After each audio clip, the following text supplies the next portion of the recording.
নাম বাপন দাস, কলকাতা পুলিশের এএসআই, বর্তমানে বর্ষীয়ান সাংসদ সৌগত রায়ের নিরাপত্তারক্ষী। বাপন দাস বলে থাকেন, পেশায় পুলিশ, নেশায় সমাজসেবক। যার কেউ নেই, তার পুলিশ বাপন আছে। এই পুলিশ বাপন দাসের সমাজসেবার রয়েছে বহু নজির। তার মধ্যে সম্প্রতি তার আরও একটি সততার ঘটনা সামনে এসেছে।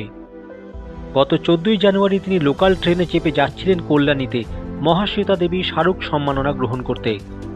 কল্যাণী সীমান্ত লোকাল নৈহাটি স্টেশনে ঢোকার আগে হঠাৎ তার নজরে পড়ে ট্রেনে পড়ে রয়েছে একটি মানি ব্যাগ।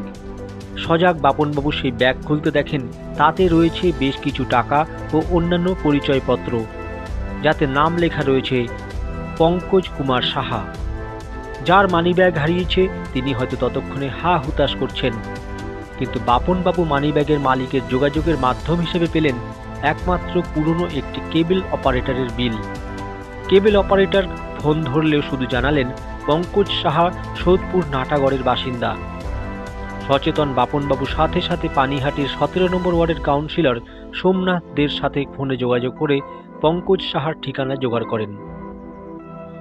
পঙ্কজ সাহা পেশায় হকারি করেন এবং তার চলাফেরাতেও সমস্যা রয়েছে।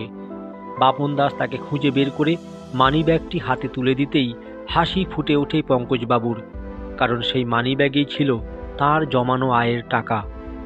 তিনি স্বীকার করেছেন, টাকা ফেরত না পেলে তাকে সেদিন না খেয়েই থাকতে হতো। বলুন, এটা হচ্ছে আমার মানে আজকে পরে রোজগারের আজকে দোকানের পরে না খেয়ে মরে এটা টাকা ঠিক আছে নাকি দেখুন। না আপনি দিয়েছেন আমার, না আপনি টাকাটা দেখে নিন।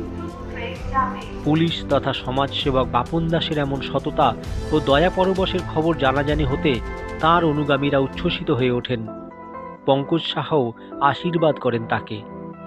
বাপন দাস বলেন, তিনি তার সামাজিক দায়িত্ববোধ পালন করতে পেরে খুশি। PM Star 24-এ পিন্টু মাইতির নিবেদন।